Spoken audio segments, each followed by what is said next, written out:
Hey everyone, and welcome to Chef AJ Live.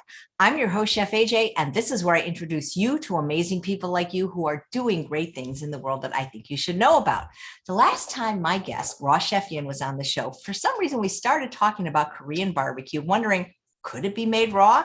Well, she is one of the most talented chefs that I have encountered. If you did participate in the Raw Vegan Bundle, the Ultimate Raw Vegan Bundle recently, she had a dessert book in there, tarts, just beautifully constructed and photographed. So if anybody can do raw Korean vegan barbecue, I'm sure it's her. We have an amazing recipe for you. It's going to be in the show notes, which is right below the YouTube box.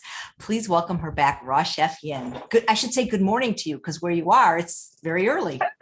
Yes, that's right. Good morning, good afternoon, good evening, wherever you are. Yeah, it's 8 in the morning. Well, good. I'm glad Perfect time for Korean barbecue. Well, I'm glad I didn't get you up too early. No, it's fine. I usually wake up around 5:30, so yeah. But And so I did all the prep yesterday, so we're all good to go.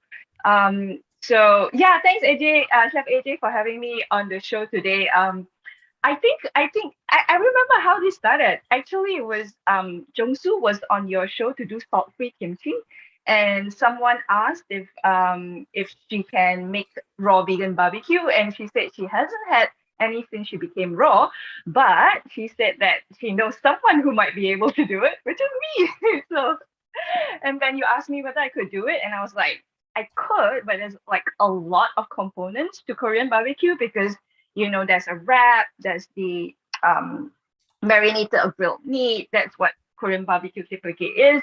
And then, you have like different side dishes. You have the panjan with it. And then you also have the rice. And then you have dipping sauces and all that. So I was like, whoa, that's that's going to be a lot. But what I've done today, what I've prepared for today is the key main components. And so we're going to make a mushroom, so mushroom components to replicate the meat. So it's a Korean barbecue mushroom. And then I'm also going to show you how to make one of the panjans, which is the Shishito Peppers, which I'm really excited because I managed to get some at the local Korean mart. And then I'm also going to talk through how to make the Gochujang. I'm calling it a pretend gochujang because the traditional gochujang needs like fermentation and all that, a long process. But this one we're just gonna whip it up together. And then of course we need a dipping sauce, a samjang. So I'm going to show you how to make that samjang as well. So a lot to do. So I guess I should like jump right into it and get started. Great. I can't wait. Okay. So for the Korean barbecue mushroom meat, there are 3 components to it. I mean, well, there's the mushrooms. I basically used 2 kinds of mushrooms, which is the oyster mushroom, and I'm also using a mini king oyster mushroom as well. I mean, you can do a mix of mushrooms. You could also use portobellos if you want. Cremini would work as well. Yeah, but this is what I can get very easily here in Malaysia, and these are pesticide safe. Oh yeah, I always use pesticide safe mushrooms. And what I do is I just shred it, yeah, and then I usually just use my hands and shred it. Some people use a fork to shred it as well, but I find it like shredding it with a fork is a bit fiddly, so I'm quite happy to just use my hands. I guess if you are like cooking in a commercial kitchen and all that, then yeah, you should be using a fork and all that. So okay, so we have that, and then so it becomes like that, and then what we need to do is make the marinade or the sauce. Yeah, so the ingredients we are using, I put it all inside here already. So okay, I'm going to use some soy sauce. If for those who have soy allergies, you can use coconut aminos. Today, what I find really interesting is Korean food. They actually have their own Korean soy sauce, which they call kanjap. I'm not using that today just because I'm using a local soy sauce because this is made small batch. It's a local artisan soy sauce with no preservatives. I've met the owner. she's very, very passionate about making sure that everything is like traditionally brewed. There's like non-GMO, it's only good ingredients. So no coloring, no additives. They don't take any shortcuts. So I'm using that. So those in Malaysia, if you want to check it out, you can check out Moo Soy Sauce. And then I think I just wanted to say this because I know like sometimes soy sauce has been demonized in the West, I suppose. But I was watching this documentary. Oh, I have been doing a lot of research on Korean food, although I've actually taken a vegan Korean cooking course before. And yeah. And then anyway, I was watching the Arirang show. There was this chef from the Philippines who traveled to the temple, the Korean temple, because Korean temple cuisine is vegan. Yeah. And there was this monk who was showing the kanjang, the Korean soy sauce, which is like aged for about 100 years in a crock. And she was talking about how the soy sauce saved her life because she was told that she only had 1 year to live. But she had that soy sauce every day mixed with water. And she says that it actually it boosts your immunity and it strengthens her. But obviously this is not like commercially made soy sauce. This is the soy sauce that was made in the temple, you know, and following the fermentation, the proper fermentation process. So I thought that was like really interesting. Yeah. So the soy sauce is giving it the umami flavor, but you can always use tamari and namashoyu or coconut aminos, like I said. So we have that, and then I put in some water, some apple cider vinegar as well. So traditional Korean cooking, they actually use rice vinegar or brown rice vinegar, but I wanted to use for my vinegar, I wanted to use a apple cider vinegar because my apple cider vinegar is raw, is unpasteurized, so you get the benefits of the probiotics as well. So I thought I'll use that. And then we're using mirin. Yeah, the other interesting thing is I think mirin is always usually associated with Japanese food because it's like a sweet rice wine condiment. But Korean also, they also have their Korean mirin. So if you do manage to pop into like, if you're lucky enough to have a Korean market or Korean mart nearby, or you can visit one. And so just do check it out. It's really interesting because I am lucky that I actually live very nearby two Korean marts, Kim Mart and K Mart. So I had fun, going around looking at the aisles and all that. I mean, obviously, I didn't buy a lot of the things because I think I try to get organic and they don't seem to have anything that's organic. Yeah. So what I'm using today, there is a fermentation house. They call it. Is it called Be Real Cafe? They're proponents of the slow food movement, and they also do fermentation. So I told them I was coming on the show and I needed some mirin, and I asked them whether I could buy some mirin, and they're not actually selling mirin. They do sell miso and some lacto fermented sauces and shiokoji and all that, but they did give me some of their mirin. So and they also gave me some of their white miso to use for today's show. So I'm really happy. So shout out to Be Real for that. So I'm gonna I put in the mirin inside there. And then okay.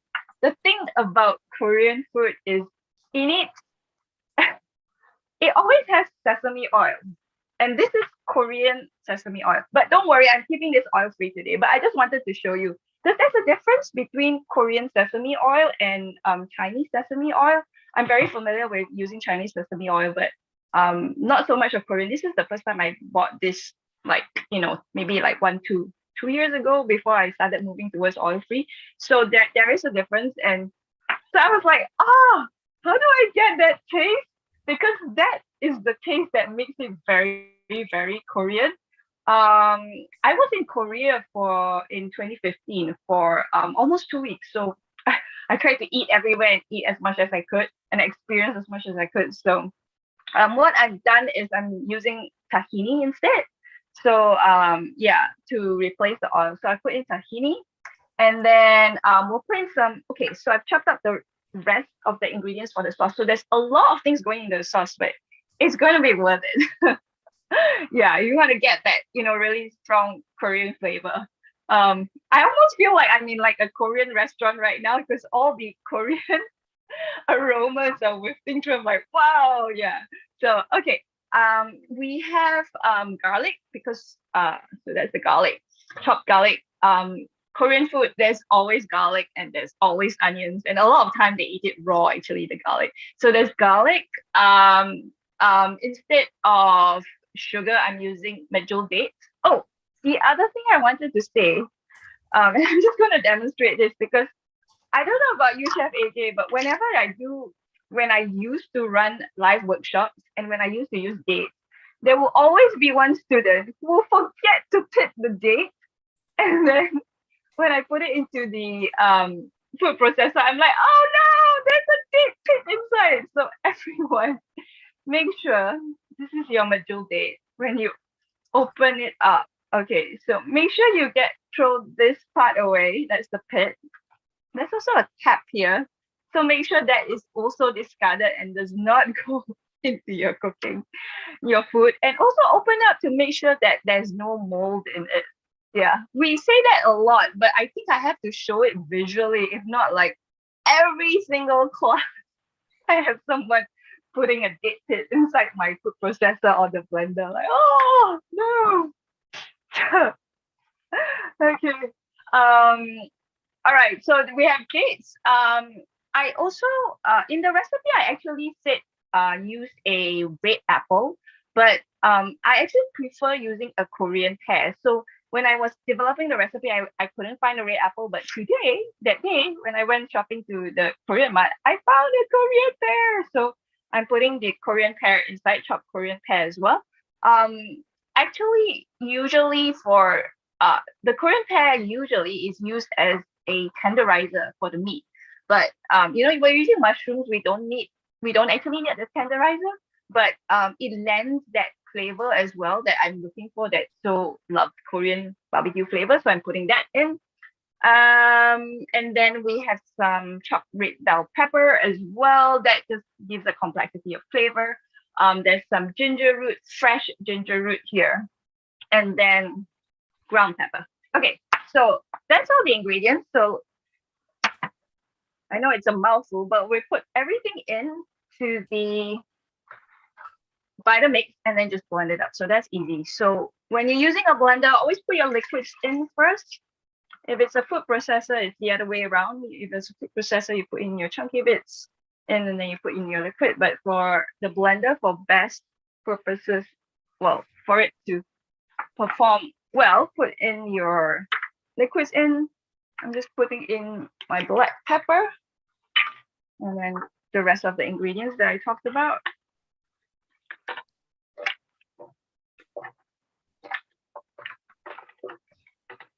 How long did it take you to think of this recipe? Sorry? How long did it take you to think of this recipe to come up with it? Oh, I think it took me maybe like 2 weeks of development or something. I'm not sure. So, I mean, I've always been following a lot of the Korean YouTubers. I also have a subscription to Scribe. So I looked up some Korean recipe books as well. I've eaten Korean barbecue as well when I was in Korea. Although at that time I was kind of like transitioning. So our friend was like, "You're in Korea, you have to eat Korean barbecue." And I'm like, "I'm not going to eat the meat." And he's like, "It's okay. There's going to be like loads of vegetables and all that. Just eat all the vegetables." So I think we ordered some mushrooms instead as well. So I've done that before, but like, yeah, I think it was 2 weeks. I'm not sure. It was some time back. Yeah, I mean, yeah, I think I know I prepared this in advance because I needed to do it before the bundle and everything. So yeah. All right, so we should have everything. Let's start the blender and blend it up.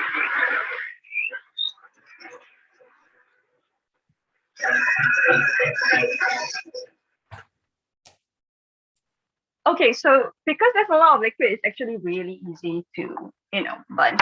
And then we'll just place the mushrooms into the mixing bowl. Ooh, I think I used the big. Well, hold on. I realized something. This was not the bowl that I used the last time. I need a larger one. Like, just give me a couple of seconds to grab. Take your time. Like that one. Here we go. This works way better. Hey, Yin, let me know if you know the answer to this question from Kathy. She says, I understand that mushrooms are supposed to be eaten cooked. At least that's what a lot of the doctors have said. Does dehydrating them work as an option to that? Okay, I have a complete answer to it. No, well, not a complete answer, but I knew that that was going to come up, and I've prepared for that. So, and I've gotten a lot of questions on that as well.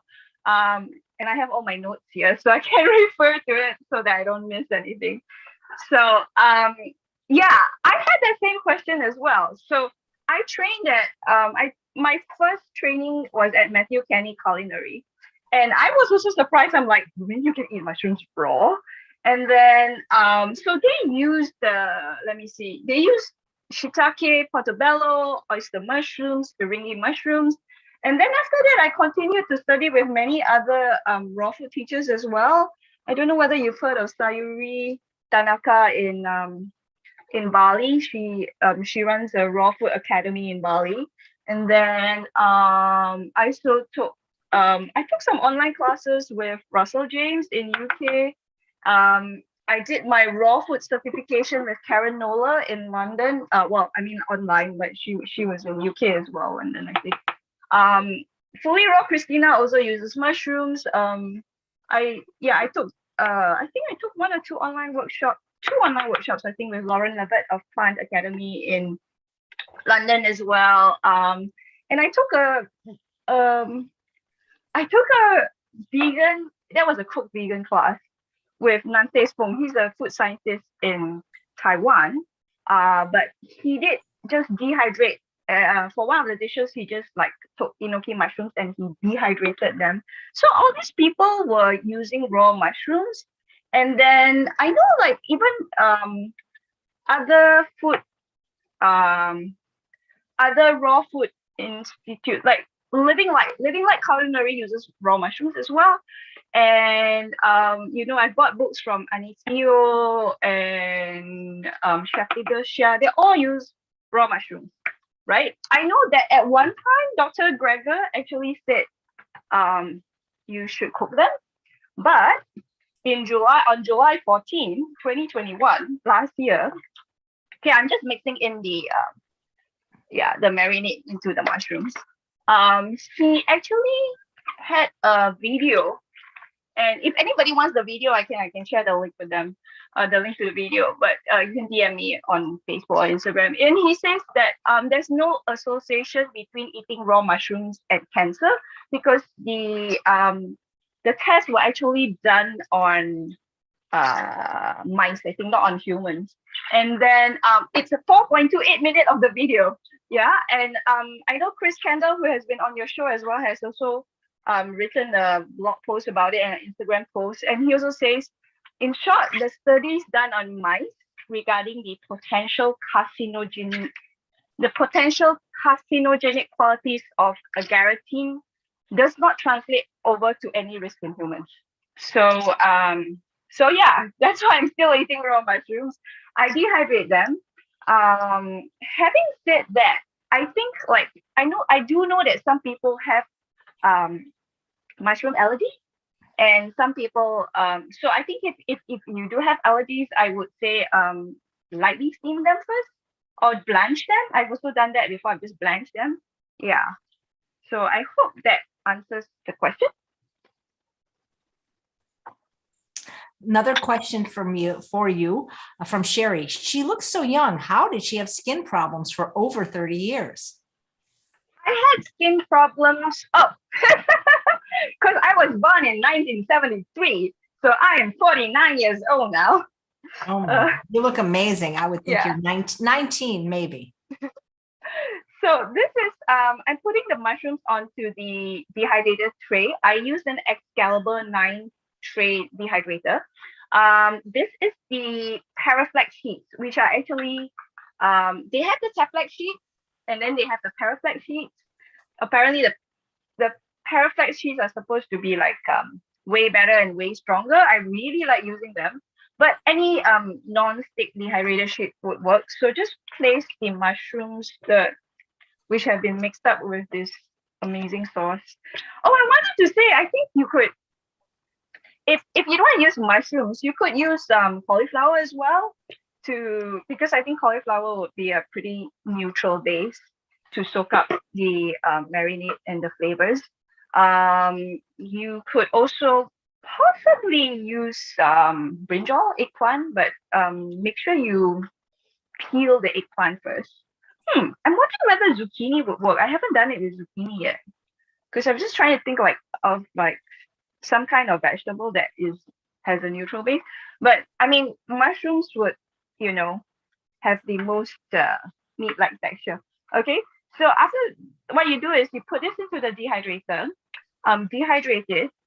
Dehydration times really differ because I find like in Malaysia, it dehydrates really, really fast because I'm in the tropics and it's just like really hot and very high humidity. But where you live, it might take longer. I did a test batch yesterday for this for this amount. I think it took me like 5-6 hours to dehydrate. But yesterday I did another batch to prepare to show you. That took like 3 hours, and I was like, wow. I think after 3.5 hours when I checked, I was like, oh, it was overdone. So I suggest like every 2 hours you just check. What I do sometimes midway is just like I take a spoon and then I just move it around so that the dehydration is even. Yeah.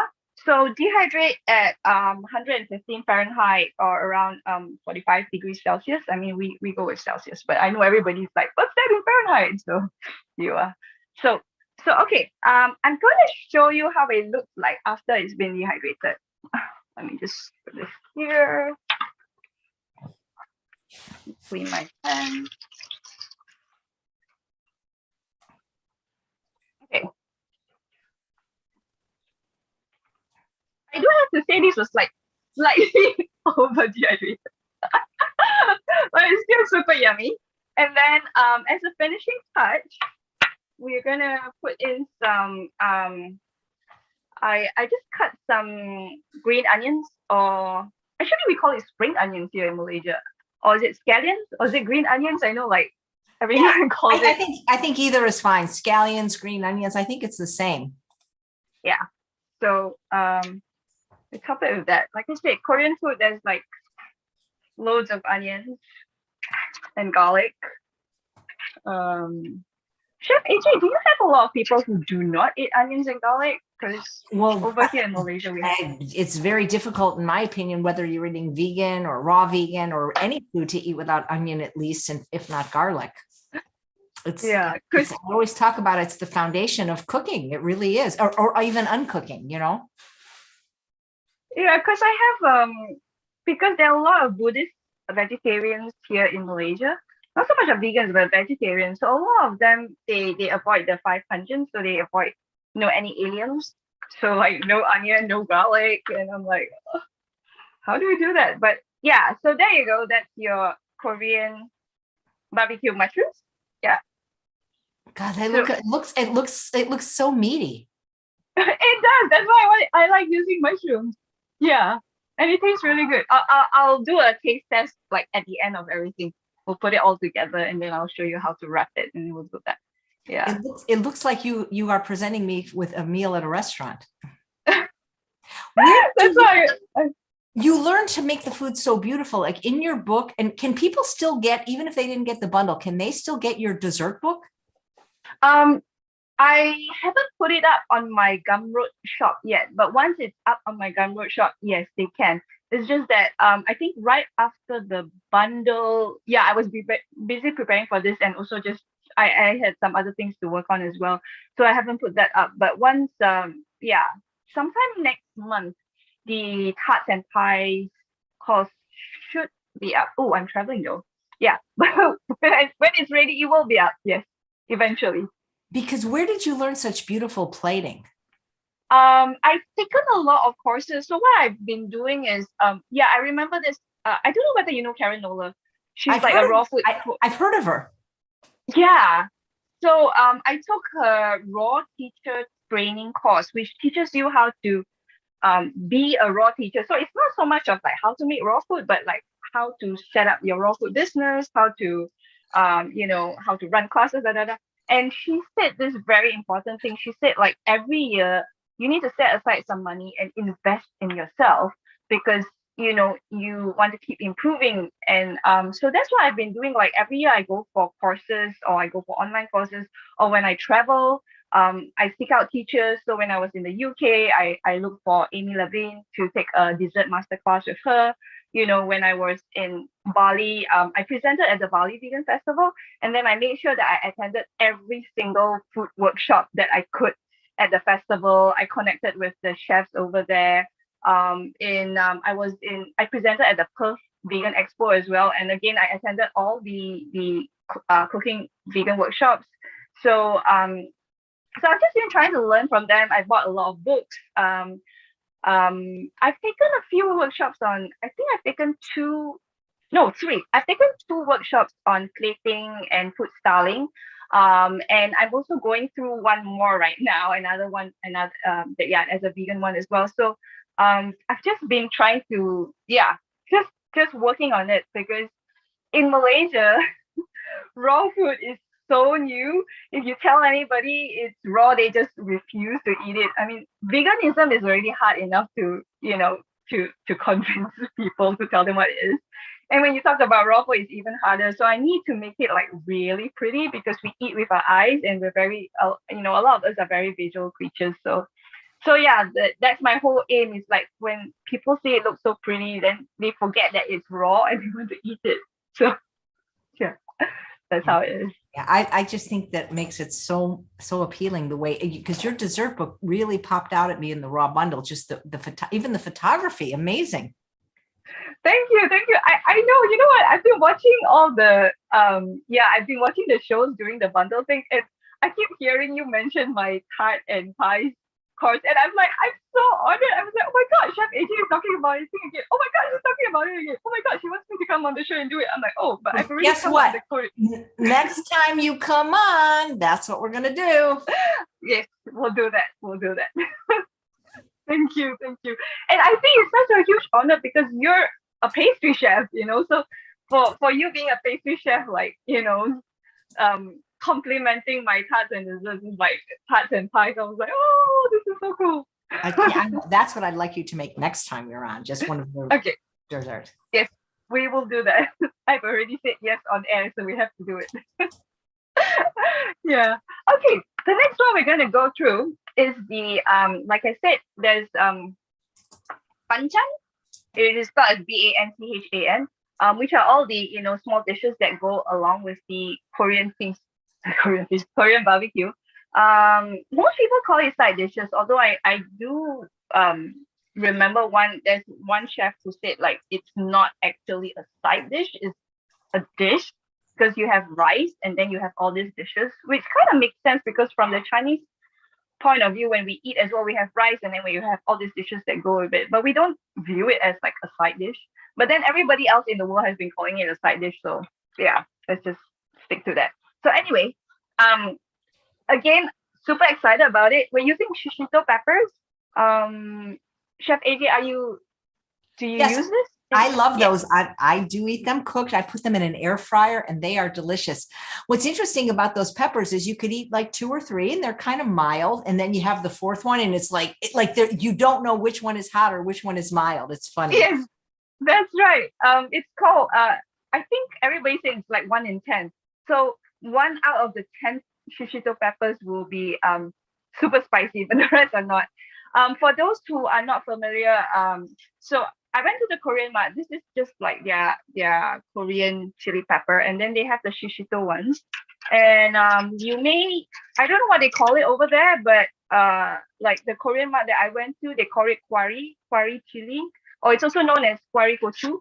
The interesting thing about it, kwari gochu means ground cherry pepper, because its wrinkled surface resembles ground cherries. And I was like, what's a ground cherry? And then I looked at it, I realized like, oh, it's similar to a gooseberry. Yeah, so yeah, anyway. Oh yeah, and it's also called Shishito. It's really interesting. So Shishito, shishi stands for lion, and so is for togarashi. So it's kind of like in Japan, it's also called lion head pepper. Yeah.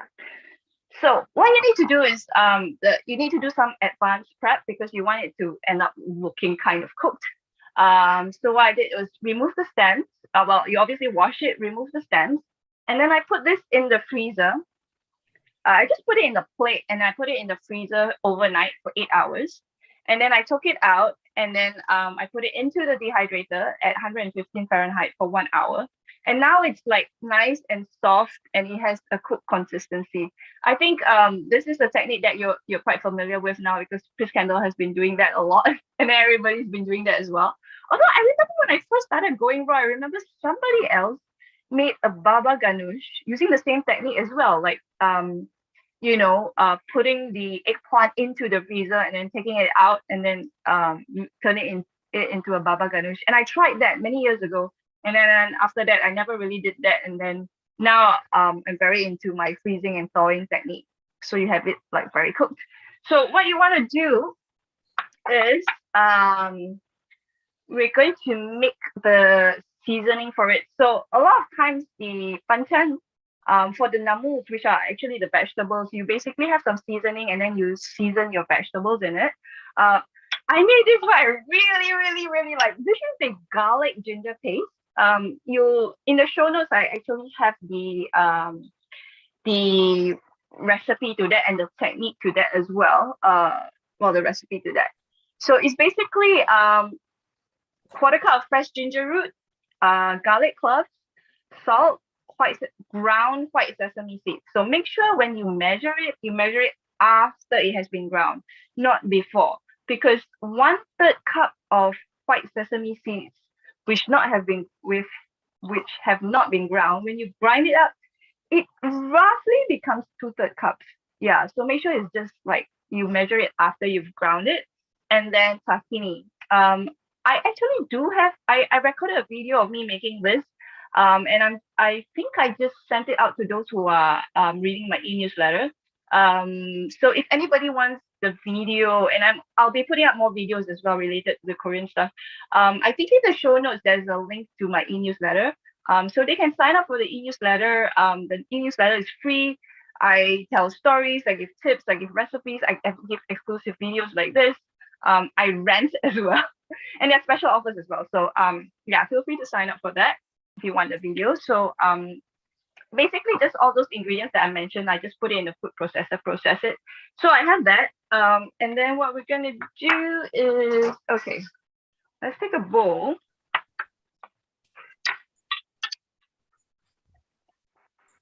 All right, and then what we have is the garlic ginger paste. There's some miso as well. So I'm using miso, but actually in Korean food, they have a fermented soybean paste, which they call doenjang, which is spelled as Doenjang. The only reason why I'm not using doenjang is because I'm trying to find the organic version. I couldn't get any, at least not in Malaysia right now, at least not in the Korean marts. I was like, do you have organic gochujang? And then they stared at me like, why do you want it organic? They're like, no. I'm like, do you have organic doenjang? They're like, no. So I'm just using miso, which is slightly different from doenjang. Doenjang is, I think, more intense, but it's also fermented, so it lends it that fermented taste as well. And then the other thing, which is really important, is the Gochugaru, which is the that's bigger. That's the Korean chili flakes. It comes in 2 different forms. It comes in a flake form and it comes in a powder form. But right now I'm just using it flakes. Yeah. So if you want your food to taste authentically Korean, get that, because this is the same flakes that you use for making kimchi. Yeah, you can get it online. It's it's really easy to get it online. Yeah. So I'm gonna just put all that into a bowl. Okay, and then I'm just gonna put in the let me see. So I have the garlic ginger paste, the soy sauce. I need to put in soy sauce, 1 teaspoon. Karen wants to know, is there garlic in the dipping sauce? Yes, there is, because And ginger. like and what about ginger? in which dipping sauce? I don't know. Does she mean what I'm using right now, or she means a future dipping sauce?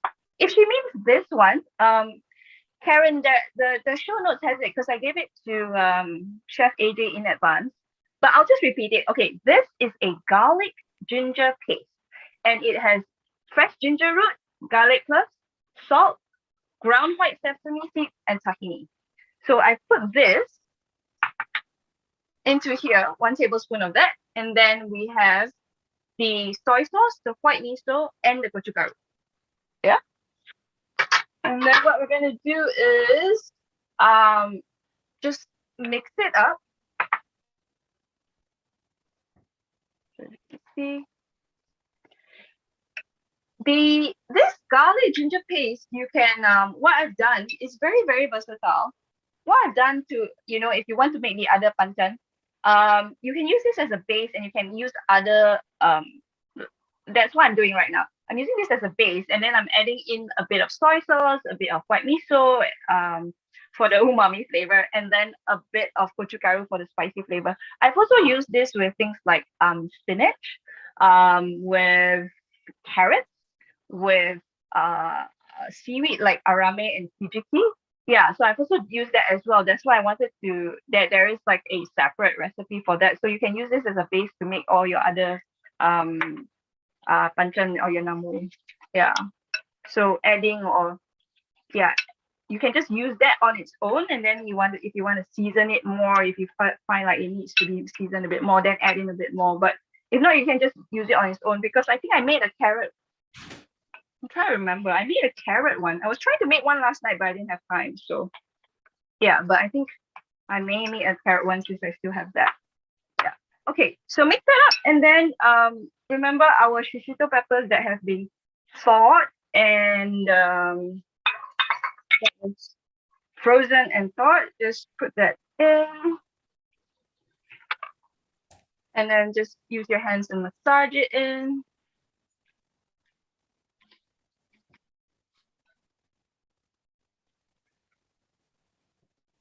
I love this.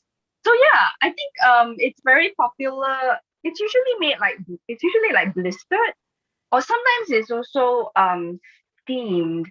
Usually what they do is they steam it, and then they make a make this paste to go with it. All right. And then yeah, we're good. This is already done. I'm gonna just put it on the serving plate so it can actually see it.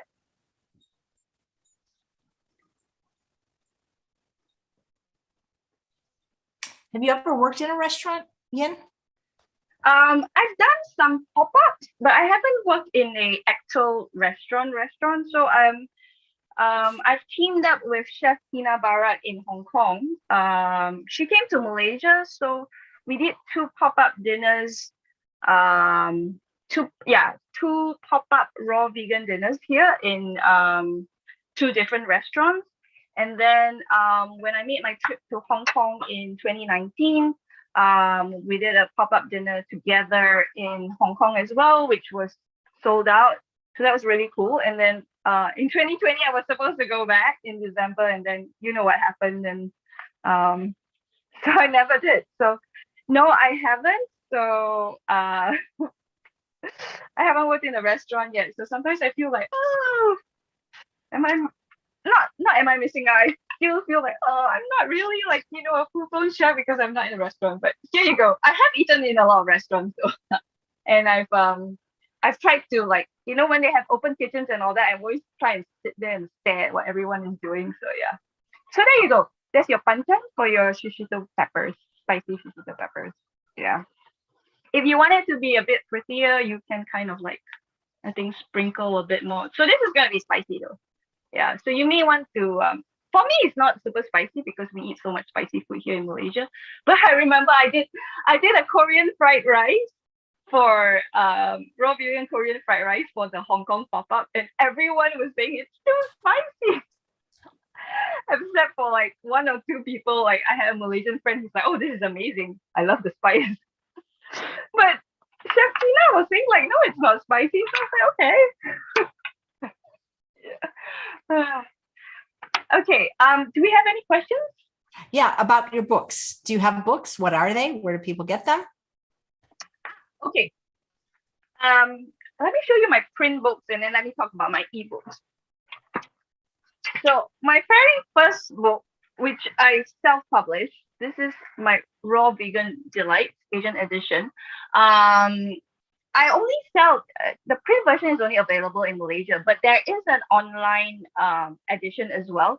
So I think if you go, I think it's in the show notes. I think it's was it rawchefyin.gumroad.com? As if you can put it in the chat, maybe that'll be good.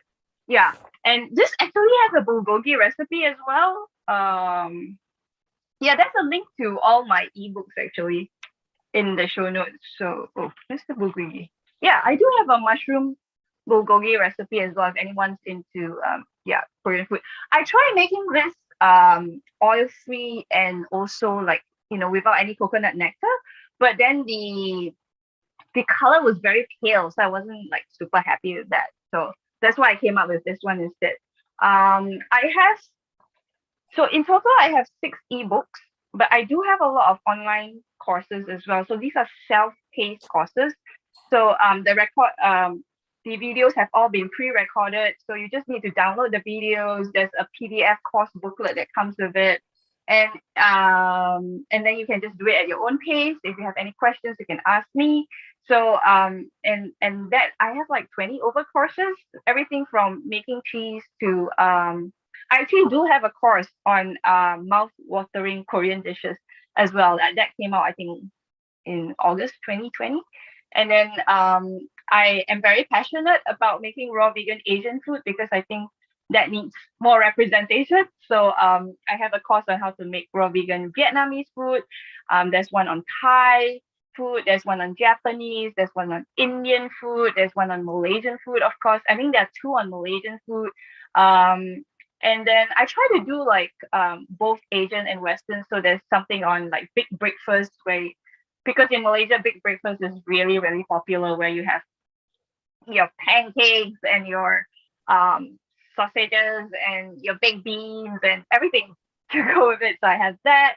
I have one for the holidays as well, like a Christmas thing. I have an Easter course.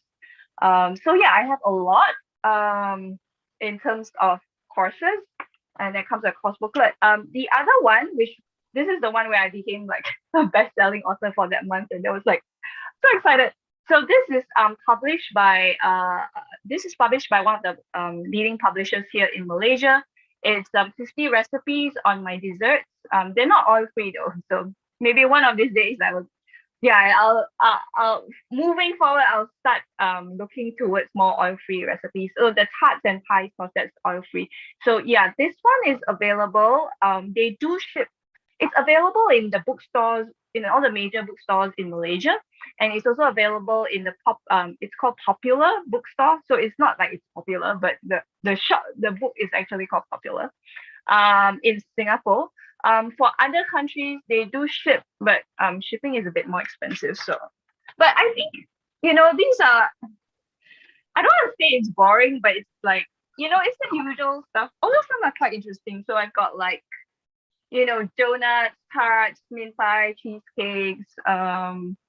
There's granolas, there's a parfait, there's chia pudding, there's biscotti, there's fruit chips. Yeah, 50 different recipes. Yeah, there's beverages, there's chilled treats, there's Christmas dessert as well. Yeah, so that's the book. So it's just that yeah, it's just that I think shipping will be as expensive, might be even more than the book. I've had some of my friends, in I think Germany, in Denmark, in some other countries, in Canada, they've bought it. But I feel bad because it's like, whoa, if shipping is more expensive. But yes, that's my book. It looks beautiful.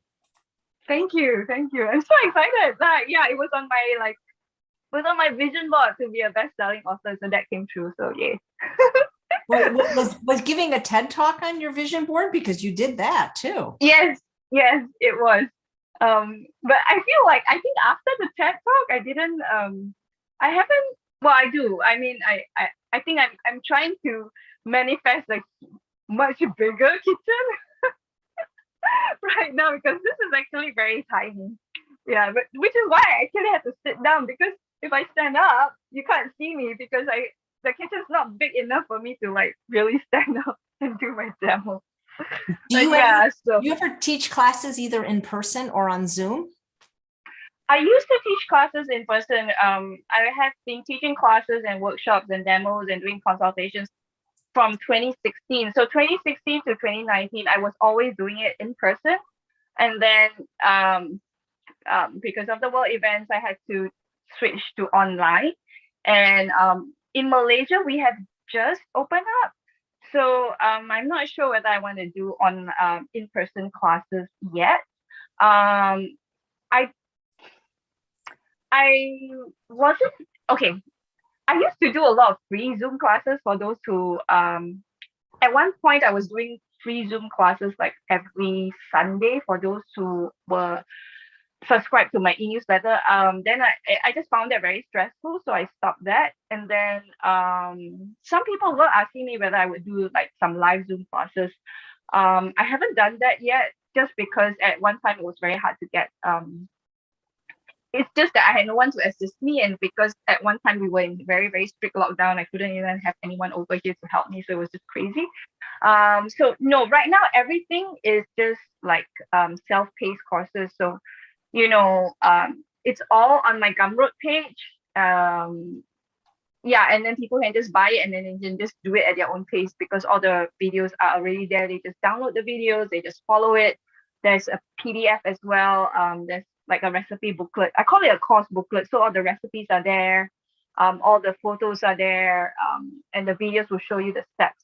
So I haven't done like a live Zoom class for, I think this year I haven't done it. Even like last year, I think I kind of stopped halfway. Yeah. But yeah, I'm just trying to this year I'm just trying to figure out like how I want to do things moving forward. But we'll see. Yeah. Oh, I'd love to see you teach live. Oh, I'm teaching live now. Well, that's true. No, I know what you mean, but I mean, like, yeah. Oh, you mean in person? Yeah, absolutely. Do you ever get to the United States for any reason? You know what? I was in the United States in for 1 month, from February to March in 2020, right before the lockdown, just right before the lockdown. So I mean, I was very happy. It was so crazy, because I think the moment I arrived home, the lockdown happened, and I was just like, what's this happening? So I was in the US because I'm actually I actually got selected to go to this MIT boot camp a couple of years ago.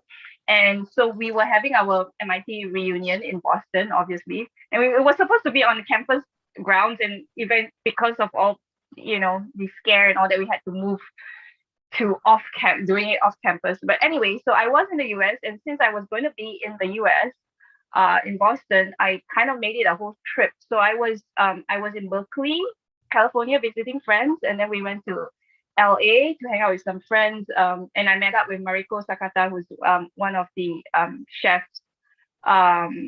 instructors from Matthew Kenny previously, and also a friend. And then we were in Bell Canyon for I think 3 days, because we had a friend living there as well. And then we went over to New Jersey. We stayed in New Jersey because one of my students, her son had an apartment, and they let us stay there for a week. And then we were hanging out in New York, and I was trying all the cheeses, and I was eating at all the different vegan restaurants and all that. And then after that, I was in Boston for I think a week as well. I think I was just checking out all the vegan places and the bookstores and everything. So I was in the US. If I ever come back, I actually do want to attend the Fruit Woodstock Festival if I can, because I've never actually attended a raw vegan I've never actually been to a raw vegan festival. I've been to loads of vegan festivals, but not the raw vegan ones. So yeah. Nice. If we ever travel. Comment. Yeah. Struthel says she looks amazing. So does her food. He loved your tom yum soup in the raw bundle. Oh, nice. Yes. That's one of my most. Yeah, well, that's one of my favorite ones as well. And tom yum is very a familiar flavor to people. And I used to travel to Thailand all the time for work when I wasn't a chef. So yeah, I'm so glad I got to replicate that same flavor, but in a raw vegan manner. So okay, we have like do we have time? Yep, absolutely. Okay, great. So we just have two more to go, but this one I'm just going to talk through it. This is the gochujang. And I'm actually calling it a fake gochujang. I'll explain why. So okay, in Korean cuisine, you always have this Korean red pepper paste. And it's used for bibimbap, for tteokbokki, for their stews, for their soups, for your salads. I think that's what gives it that taste. And also your marinated meat dishes as well.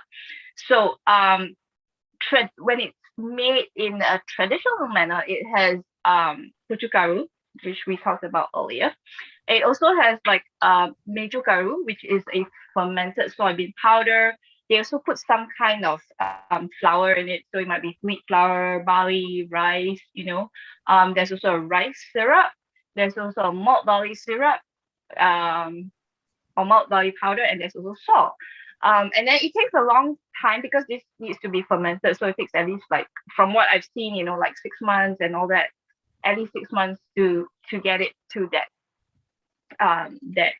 taste and flavor and consistency.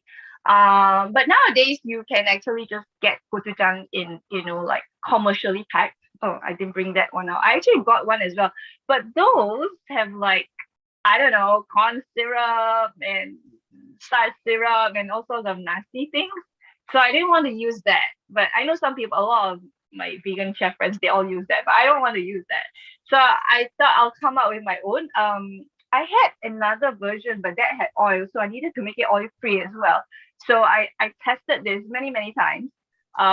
I actually bought a small tiny tub of the gochujang, and to just like do a taste test to see how close is it. This one has come to pretty close to the commercially made gochujang. It's not exactly the same, but I'm very happy with it. Also, I mean, like, different commercial brands would taste slightly different anyway. So I'm really happy with this. This was made with basically there's water. It's also in the show notes anyway. So there's water, there's soy sauce. I put in apple cider vinegar. I put in tahini, some miso. So the miso is the one that gives it that fermented umami flavor. Majol dates, and then gochugaru, and then salt. So it's just really easy. Just put everything together in a blender and blend it until it's super smooth. Yeah, or as smooth as you can get. So this is what it looks like. Let me see if I can get. So I think the commercial ones, because they put in stabilizers and all that, so it's kind of like more drippy. But but I kind of like this texture right now. So yeah, that's how it looks like. Okay, so now we need a samjang, which is the sauce to go with all these, the Korean barbecue. We're gonna make that. All right. What we have is I'm using dark miso paste. I couldn't find my other one. I have a different kinds of miso.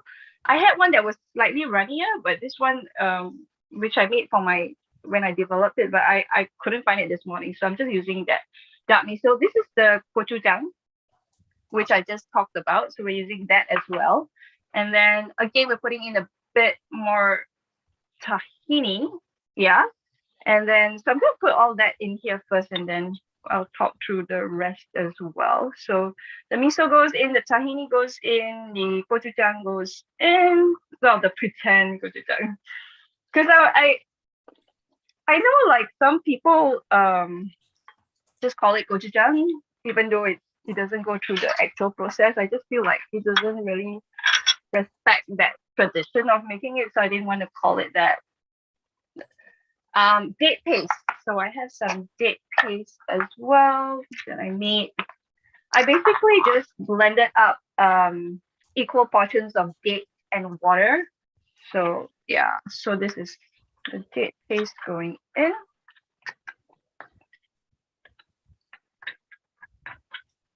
Okay, and then we have the gochugaru, but it needs to be ground. Ah, yes, this one. So see, this one is it's pepper flakes. This one you want it to be like more of a powder form. So I just took this and I ground it up. But actually they also sell it in this form as well. So when you buy, make sure you check the labels to see whether it's ground or not ground. And then garlic. Okay, so again, there's raw garlic, there's spring onions, green onions, and there's white sesame seeds. Okay, so we put all that in to your bowl and just basically whisk it. So miso, gochujang, date paste, tahini, gochugaru, plus spring onions, white sesame seeds. Oh, you may need some water to thin it out as well. I think we do. So where's my water? Here. Just a bit of water. And then I'm just gonna use, I have this like cute little tiny whisk that came as a gift last time. So I'm gonna do that. Oh, this is smelling really good. So it depends. If you want it to be thinner, then you put more water. If you're okay with it being chunky and thick like this, that's good too. I just need to take a sip of water.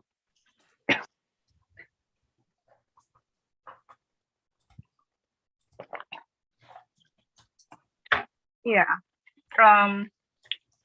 Yeah, because I remember when I took the vegan Korean cooking course, my teacher, I think she put hazelnuts or something in it. I was like, wow, that's so interesting. But yeah. Okay. I actually want to taste Since it. it's 8 o'clock in the morning, have you had breakfast yet? Not yet, because I do this. I eat between the hours of 10 and 6. I started trying doing this time restrictive thing or intermittent fasting, and it worked so well. So I found it worked way better for my digestion. So I usually eat at 10 in the morning. And if people are wondering what I eat, what I eat in a day as a raw vegan, breakfast right now, I remember the last time when I came on your show, I was doing green smoothies. Right now, I'm doing more of just eating fruit because I'm just lazy to watch and chop up everything and wash the blender. So I've just been eating mainly like bananas. Yeah, bananas and my superfoods, some superfood powders, like I don't know, chlorella or spirulina, something like that. And then lunch, I usually make a big salad. I know people usually have one salads in the evenings, but by the time it comes to evening, I'm too tired to chop up any vegetables. So I have a huge salad for lunch, and then I just have a mono meal of fruit for dinner. Unless, of course, I am doing recipe development and then I have a Korean feast instead. Or if I'm doing the bundle, then I'm trying out everybody's recipes. Then I'm like, oh, we're having bagels, and oh, we're having veggie loaf. Oh, we're having yeah, curry. Yeah. Oh, I made the apricot soup in your in the book Make It Raw, and I also made the tropical fiesta salsa salad as well from the joint book that you wrote with with Lisa. Those two were really nice. Oh, thank you. Yeah, she's creative like you with the photography. I need to make the kale with kale. Yeah, the photography was also something I've been working on. It's not like it just came to me. I've been taking classes. I took 2 in-person photography classes, and then I also took 2 online classes as well on composition and food styling and things like that, and just like specifically on, because I had a camera but I didn't know how to use it, so I had to take classes to learn how to do all that. But nowadays I just use my iPhone, so right. Yeah. Okay, so that's your samjang. So now we are ready to put everything together. All right. Let me just set up and then we can do that. This is gonna be so much fun.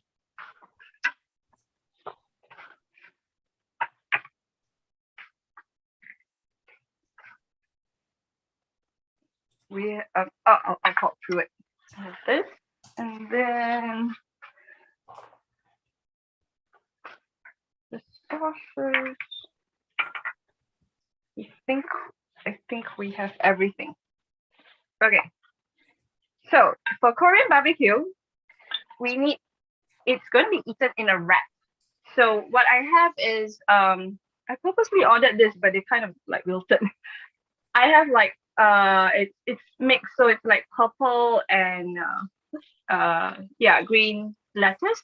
And there's also this other thing that's very important. Well, it's important to me. It's the Perilla leaf. Can you get this where you are, Chef AJ? I've never seen that. Where did you get it? I got it from the Korean market. The Korean, yeah. They import it from Korea.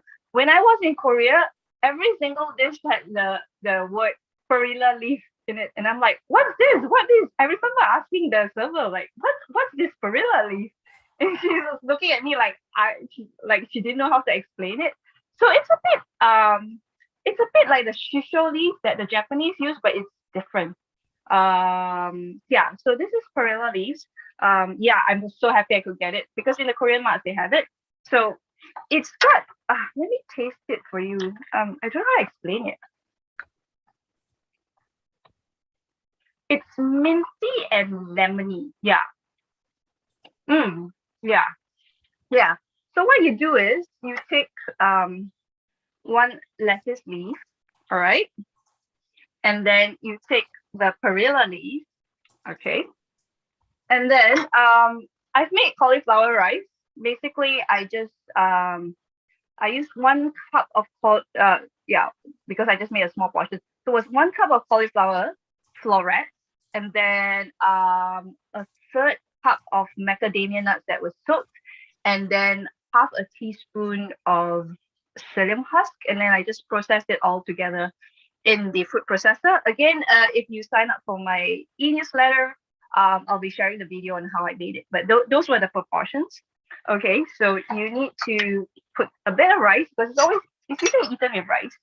Yeah, I got this Korean spoon from the Korean mart. I'm so excited. Yeah, it's like it's actually Korean ware. It's actually like really flat and very, very pretty. Can you see the rose? There's a rose here. Yeah. So anyway, so we'll put the rice just a little bit. Don't overfill it, and I'll explain why. And then using my Korean chopsticks, we'll put in some of the mushroom barbecue, and then we need to put the dipping sauce.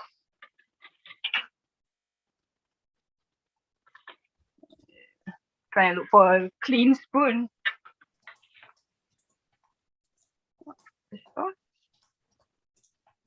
And then okay, this is something I've actually prepared some kimchi. Oh, sorry, I forgot to show you this. I've actually prepared some kimchi. So this was prepared way in advance. So this is the kakdugi, which is the cube radish kimchi.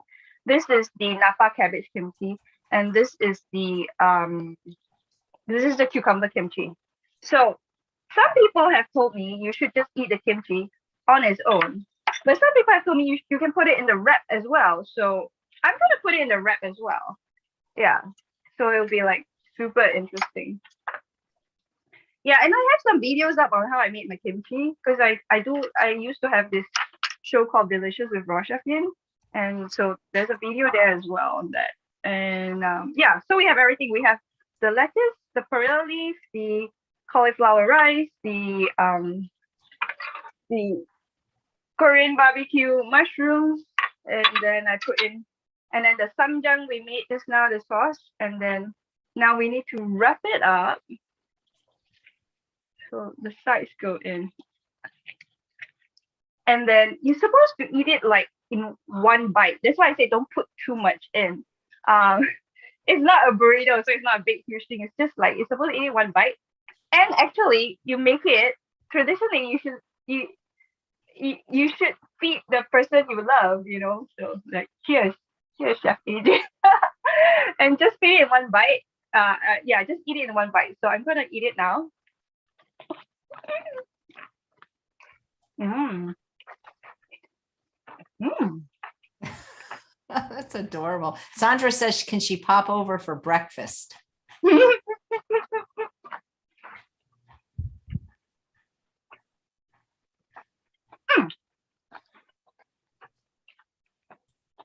forgot to put the sauce. I wanted to I was so excited about the show, and I was like, I went out and bought this is like the sauces. Usually they have like different dipping sauces. So this was the sauce that, yeah, I can't put it too much because it might fall. This is the sauce that we made. It was something simpler, I think, but I can't remember what I put in because I made this some time ago. I know there's Korean chili peppers, some soy sauce, some tahini, that kind of thing. And then, yeah. And then you eat it with the, let's try this as well.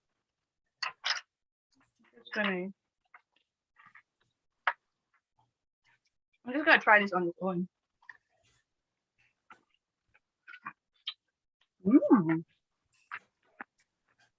Well, it must be delicious. It's really interesting because the peppers are like kind of bitter and spicy, and then you have the garlic ginger paste plus the chili and all that going together. So yeah, it pairs really well. Yeah. So I think that's it. Oh, I wanted to show you this. This is called this is a moon kimchi, because I know a lot of people are just familiar with this kimchi. There's actually a lot of kimchi. People only know about the cabbage kimchi, which is the center one, but in Korea there's actually a kimchi museum, which I didn't manage to go to, and I think they've recorded like 180 kinds of different kimchi. So this is the one that it's non-spicy. I've made this with Korean radish, and it's also got like the Korean pepper, not the Shishito pepper, but just the normal Korean pepper. There's also, I think, like some Korean pear as well. They usually put sugar, but I tried making this version using medjool dates, and it worked really well. And this you call it broth? Yeah, I was wondering whether it's a broth of kimchi juice. It tastes really, really good, like really good. I know some people they drink it like soda or something, but yeah, and it's refreshing because it's fermented, so it naturally has bubbles as well. So yeah, I wanted to show you guys this as well. So ta-da! That's the Korean barbecue made raw vegan. That is incredible that you were able to pull this off raw vegan. I mean, I never would have thought it could be done. Again, it just needs time. Yeah, there we go. You're an amazingly talented creative chef. I'd love for you to come back because I know we have to do it at this time because otherwise you'd be having to get up in the middle of the night. But please come back for whatever recipe you like, but definitely something from your raw dessert tart book because that is so pretty. The way you do the crust, I think a lot of them were buckwheat, right?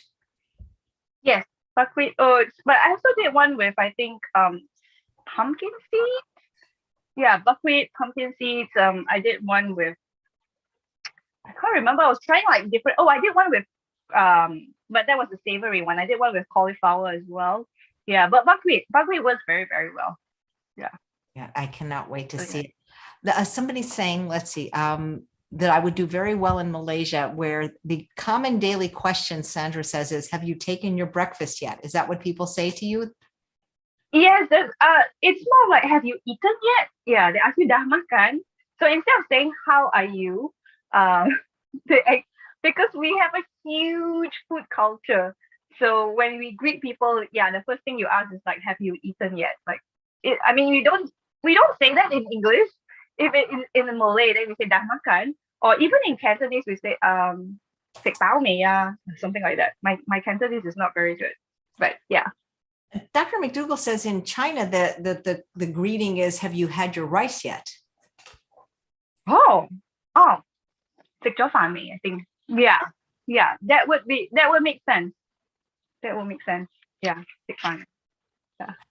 That's for me, it would be, have you had your sweet potatoes yet? That is so great. So funny. Yeah. Every time I make sweet potatoes, I think of you. I did yeah, I've been adding sweet potatoes into my salad. What I've been doing is the same, like, um um freezing and then thawing it. I did this purple sweet potatoes and then I just dehydrate it a little bit in the dehydrator.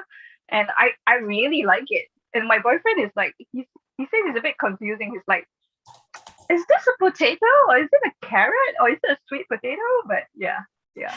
Does he eat primarily raw vegan as well? Nowadays he does. Previously, no. Previously, I had to cook rice and all that. That's why I was eating a lot of like 2-3 times a week. I would eat some cooked food as well, because if I'm going to be cooking for him, then I just might as well eat the rice. But now he's eating a lot of raw, actually. So he's like raw for dinner, breakfast and dinner, and then for lunch, yeah. If I'm making the raw food for him, yeah. Yeah, because he doesn't we don't live together, so it's like when he sees me, then he eats all raw. Yeah, That's but on his own, he does like raw dinner and breakfast now. So it's been great for his digestion, and I think he says that he's able to work better because he's got much more energy and mental clarity as well. So he's enjoying it. that's fantastic. Well, I bet he's going to have a feast maybe for lunch. Yes, yes. Oh wait, he's fasting, so he'll have to be for dinner. But Oh, okay, great. Well, thank you so much. I really appreciate your ingenuity and your creativity with raw food and with any food that you make. It looks so beautiful. you're most welcome. Thank you so much for having me on the show. I know, like, some of my Malaysian followers were very excited that I'm going to be on Chef AJ Live. So, Oh, well, look, after we're done, just email me and let's get a date on the schedule. I'm booking for September. I've always loved to have you back because you're so fun to watch. And it's one of the viewers is saying they love your reaction to your food. I mean, I love that you love your food. Would very good if you go, this doesn't taste very good. That's great. Thanks so much, Chef Yin. And thanks all of you for watching another episode of Chef AJ Live. Please come back tomorrow at 11 a.m. We have another wonderful culinary demo. It's not raw, but it's whole food plant-based from Melissa Sherlock. She's going to be making lots of things like cilantro rice, potato burrito, and something that sounds really interesting, salted caramel maple fudge. I bet you could do all of that raw. I'm sure I can. I will try. I will try and take up that challenge. Great. Thank you so much. Have a wonderful rest of your day. Bye, Yin. All right. Thank you, Chef AJ. And thank you, everyone. Bye-bye.